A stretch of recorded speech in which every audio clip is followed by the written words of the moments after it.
যে যুবকের এই কষ্ট, আমি তার আব্বা আম্মার হেদায়েতের জন্য দোয়া করি। সকলেই পড়া আমিন। এই প্রতিষ্ঠিত হতে হতে যুবকের অর্ধেক যৌবন শেষ হয়েছে।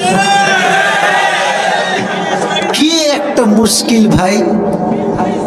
আর মেয়েদের বাপও কম দোষী না। আজকালকার মেয়ের বাপরা সরকারি টাকলা ছাড়া বিয়ে দিতে চায় না। यार पैसा तुम्हारी है तो लड़की भी तुम्हारी है, अगर पैसा तुम्हारे पास नहीं है फिर तुम्हारी कुछ भी नहीं है। This is the trend of Bangladesh। অথচ আল্লাহর হাবিব বলেছেন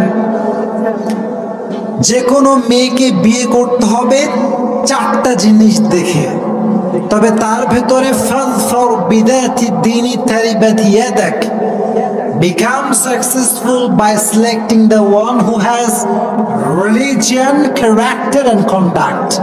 যার চরিত্র আছে, যার দিনদারিত্ব ভালো আছে, টাকা না থাকলেও সে আমার বউ হওয়ার যোগ্যতা রাখে। আর আজকালকার যুবকরা এটাকে বেশি প্রায়োরিটি দেয় না। আজকালকার যুবকরা খোঁজে কোথায় আটা সুন্দরী খুঁজে পাওয়া যায়। এটা হচ্ছে যুবকদের ক্যারেক্টার।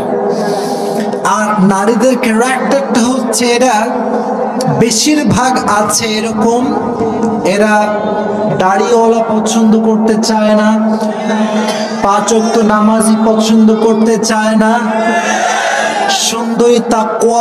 সুন্দর তাকওয়াবান যুবককে পছন্দ করতে চায় না, সব গাঁজাখোরকে পছন্দ করতে চায়। এরকম মেয়েও বাংলাদেশে আজকাল আছে। তো এখানে যুবকের কষ্ট হচ্ছে, যুবকও রাজি,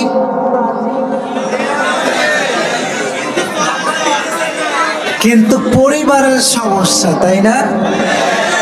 শুধু এটা এই যুবকের সমস্যা নয়, এটা হাজার নয় লক্ষ কোটি যুবকের সমস্যা। এটা